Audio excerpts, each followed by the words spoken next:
અહીંયા સુદ્યુમનની વાર્તા કરવામાં આવી છે. સુદ્યુમન એ છે કે મનુ જે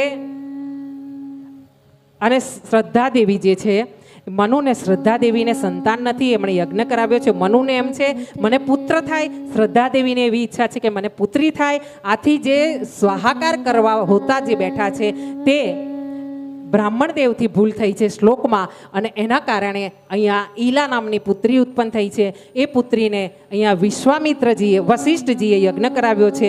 એટલે એમના દ્વારા ગુરુજી દ્વારા યજ્ઞમાં ફરીથી ભગવાનને પ્રાર્થના કરવામાં આવી છે. અને આ ઈલામાંથી સુદ્યુમન નામનો પુરુષ પ્રગટ થયો છે. અને આ સુદ્યુમન નામનો પુરુષ જંગલમાં ગયો છે, જ્યાં શિવ અને પાર્વતી રમણ કરે છે. એ ક્ષેત્રને કહેવામાં આવ્યું છે કે આ શિવ અને પાર્વતીના રમણ કરવાના ક્ષેત્રમાં આમાં વિહાર કરતા હોય ત્યારે જો કોઈ પુરુષ પ્રવેશ કરશે તો એ સ્ત્રી બની જશે.